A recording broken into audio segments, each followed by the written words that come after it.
The two pairs of shoes that I will be cleaning are some Jordan 5s and a pair of Adidas Ultra Boosts.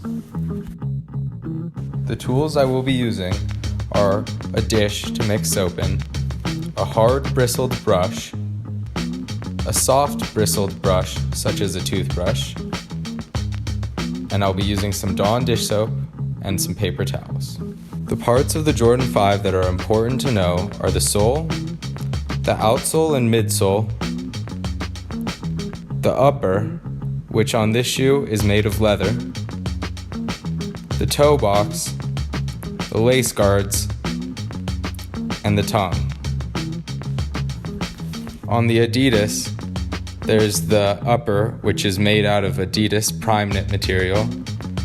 There's the sole on the bottom. Then there's the outsole and midsole, which is made of the foam material. On the back, there's the heel counter, as well as the lace guard area, and the insole.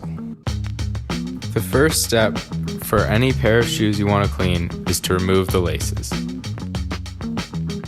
Then, if possible, with your shoe, remove the insole. Now we start cleaning. First, start with a gentle, dry brushing to remove the worst of the dirt. This is only really necessary if you haven't cleaned your shoes in a while or if they've recently been through something causing them to be extra dirty. For my shoe cleaning solution, I used dish soap because it's what I had, but I've also used a small amount of laundry detergent instead in the past. You could also use a branded shoe cleaner, but I feel like that's unnecessary. Start cleaning the upper of the sneaker with the soft brush. Be careful because depending on the material, if you use a brush with too stiff bristles, you could damage it. For this step, I use a toothbrush that I've dedicated to cleaning my shoes. Some areas can't be completely cleaned. For example, this shoe is almost 10 years old, so the mesh areas and other parts of the outsole have permanently turned slightly yellow with time.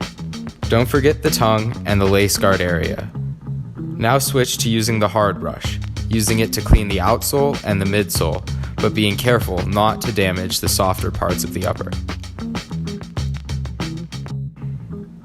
The last part of the shoe to clean is the sole. For this, I added a little extra soap and used the hard brush, along with plenty of rinsing.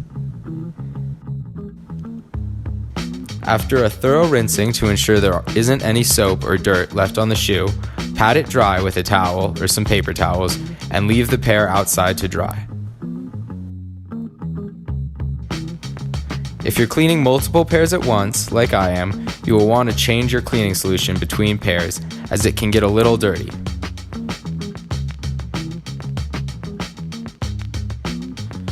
For the Ultra Boosts, I skipped the dry cleaning as there was not much visible dirt on the shoe. For shoes with knit uppers, such as these, I start with the hard brush to clean the outsole and midsole.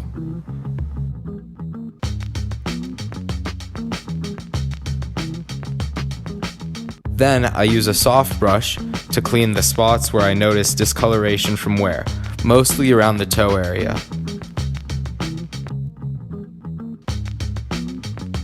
Just like the previous pair, clean the sole with the hard brush.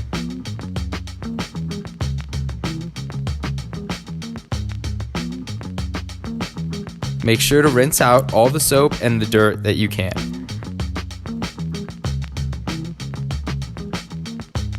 Then, for this type of shoe, I find it most effective to put it in a pillowcase and throw it in the washing machine with some towels.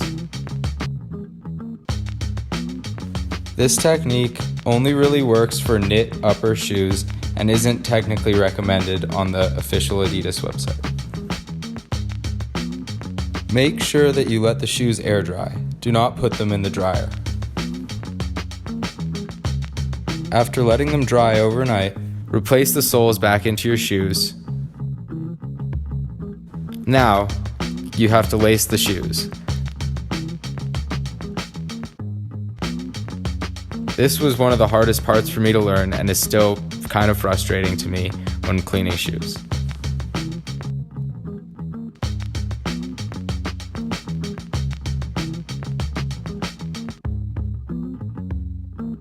The pair of Jordans I've cleaned has lace locks, so I thread the laces through there instead of tying them. And that's all there is to keeping your shoes clean. If you maintain them regularly, they'll stay looking new for many years.